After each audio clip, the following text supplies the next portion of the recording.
That's a very good question.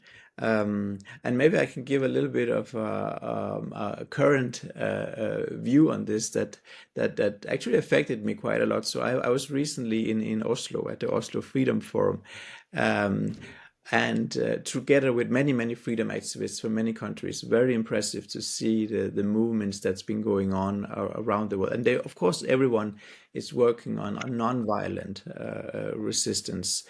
And it was discussed a lot, the topic of what is the kind of effective way to run your resistance. And one thing that really stuck with me, there was a US actor, Richard Gere, who was giving a presentation. He was talking about he's working for Free Tibet, among other things, and he was talking about outer and inner freedom. So he was actually saying that you have to make sure when you are, say, you are having this revolution, or you are having the peaceful activism to free your country.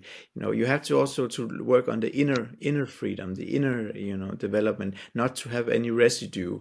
Because when you don't have any residue, then when the time comes when you have your finally have your freedom, then there will be no revenge. There will be no feelings left that you have to make some kind of retribution, because of course there's always this fear that once you get your revolution and finally the country, the dictatorship falls, then people are going to be very uh, having gone through so many years of repression and violence from the government side. People may want to get out this anger by retribution, by some kind of violence against these perpetrators, and that would, of course, create a very bad situation when you end up, maybe actually things are not going to improve a lot in the country, because you are changing one evil for another, one violence for another. So the point that he was making, and that I also believe, is that when you have a peaceful revolution, um, then and I think you can also have a very good foundation for building a new and free and democratic country without having the kind of scenario where you replace one violent government with another, and then in the end you have an endless cycle of violence. You have to break out of this cycle, and by doing that is to have a peaceful revolution, because if you have a violent revolution, then it's just going to start a whole new cycle of violence, and probably very soon you have another dictator or another government. So it for me, as I see it, it is very much about breaking the cycle, showing that you know by argument, by winning over people's minds, by changing convictions, you can achieve change.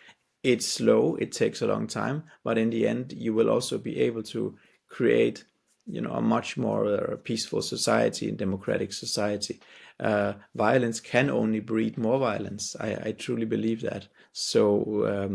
So this is, I think, the effective way, and working on yourself as well, the kind of inner freedom, not to have the hate in your heart, even to be able to, even people who have lost loved ones, who have seen people imprisoned and tortured, but still are able to, in some way, forgive, because there has to be a process of reconciliation as well at some point. In a country like Belarus, I mean, we have tens of thousands of people who were part of this state machine of repression, and future democratic society has to deal with them in some way. Of course, they have to be held accountable, but also somehow still to be part of society.